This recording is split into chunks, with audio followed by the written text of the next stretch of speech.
Hi, okay, I just wanted to give you a little update on my garden. This is the third video I'm making, so hopefully this one will come out right. This is a rose bush that has finally bloomed. It's over a little bench, so I don't know if you can kind of tell how big it is, but it's pretty gigantic. And it's growing into my trees, and I really need to either trim this down or trim the tree, and I haven't really decided which I want to do yet, so you can see where the trees are growing up. Alright, so that's in bloom. I love this tree. I mean, this rose bush. I love the way it looks and how it sits over the bench. It's just really cool.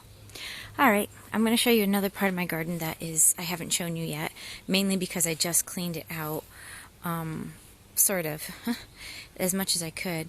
I've got it over some boxwood, which was supposed to be a bush, but they grew pretty tall. They're like taller than my house. So that's what we got there. This garden is mainly hostas, some sort of Japanese maple that was red, and then my dog ate it. I hate to say it, but my dog really did eat this thing. And it was nothing but a stub, like a little stump, sticking out of the ground last year. So I planted my roses instead, which you could see are in bloom.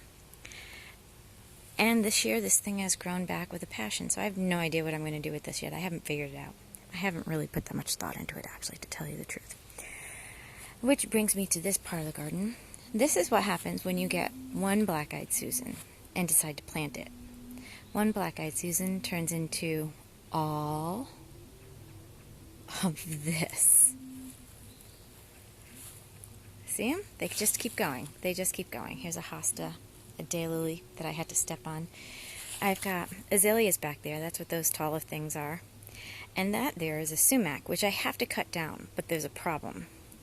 There's no way I'm sticking my foot in there, because we have big, huge, long, black rat snakes here.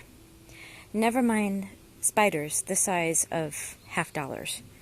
They're like tarantulas. I'm not doing it.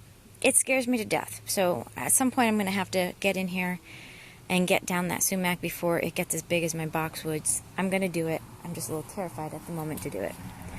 Alright, so I've got more hostas. I've got a hydrangea there that's kind of choked out, but it's growing. Huge peony. This thing just got massive. It's just massive.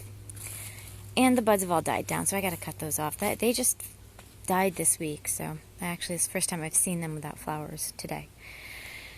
And then we've got more black-eyed Susans from the same one that I started with that is now everywhere. They line the sidewalk to my front steps, which are there. Then I've got a hosta. And as you can see, my daylilies are starting to bloom. This makes me very happy.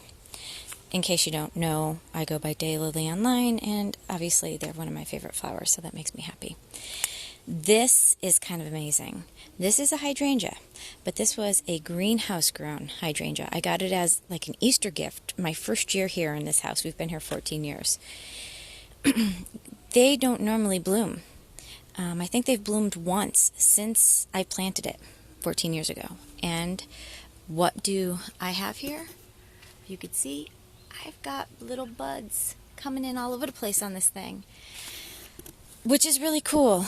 But on a side note, it's kind of looking really sickly. This is usually a very, very full plant, or hydrangea, and it's just not this year. It's very, I don't know, it's just not growing in right, so I don't know what's up with it, but hopefully, maybe, I don't know, maybe I'll have to trim it down next year and see if it grows back better. Peony has, again, died off. My grass is getting really big. My grammaculus is getting really, really big. Behind it, that is, back there, those tall, stocky things. Those, I believe, are hollyhocks. I don't really remember. I thought I actually dug them up and they were gone, and it didn't happen. Behind them, I have some Russian sage. And on this side of the grass, back there, I also have Russian sage. I've got some blue mountains, or mountain blues, I think they're called, which are, I don't have any in bloom right now. They've kind of got, they were this. right here, which is now dead. But they were, if you look at my previous videos, they were purple.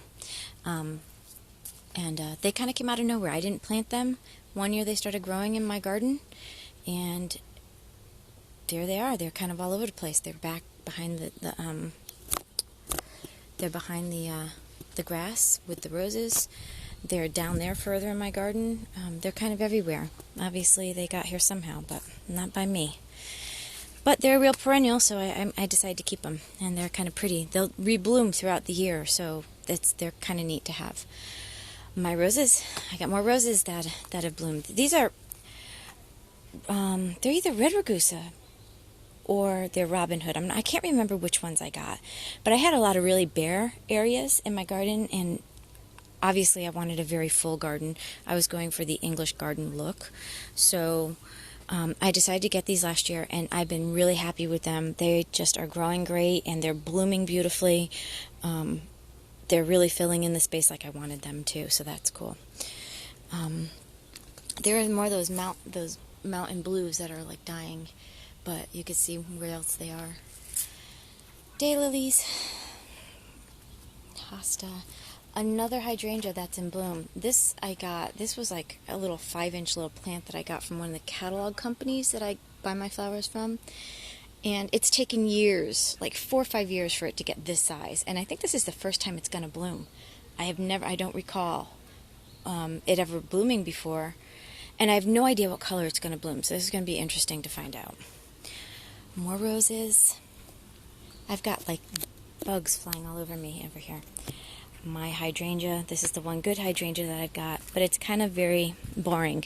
It blooms in a very pale, not yellow, I keep saying that, pale pink, very pale, like almost white, kind of boring, and I should get some acid to dump on there and see if it'll help with the color. I'd like a nice bright blue or something to that effect, but I've yet to do it. I keep telling myself I'm going to, and then I never do, so who knows.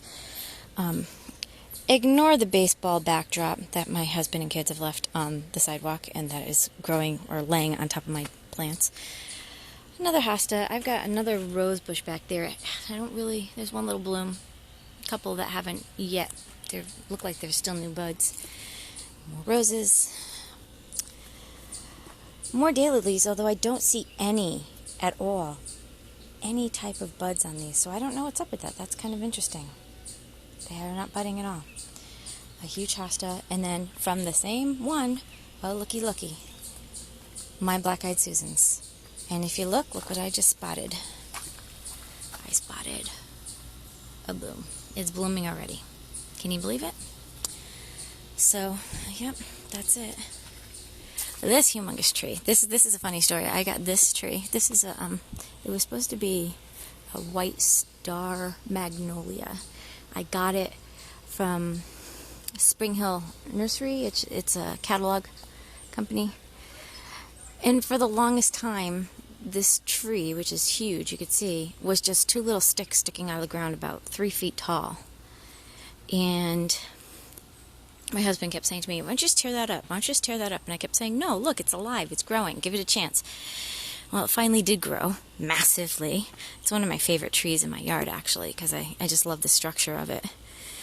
And it turned out not to be a white star magnolia. It turned out to be a tulip tree. Go figure.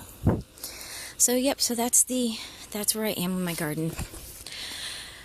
I should spend more time out here just to maintain it a little bit better, but I don't. It's part of the reason why I have a perennial. And I have a full, I planted like an English garden perennial, so that was always full. So I don't have to do too much. I don't want to be out here gardening constantly. I just want to have a garden that grows in by itself and does its thing, and I just have to come and check on it, up on it once in a while. So that's what I got. So that's that. Stay tuned for the next update when my daylilies are in full bloom, and I'll have hydrangeas in full bloom, and hopefully my roses will still be around and it'll look really pretty. All right? See you then. Bye.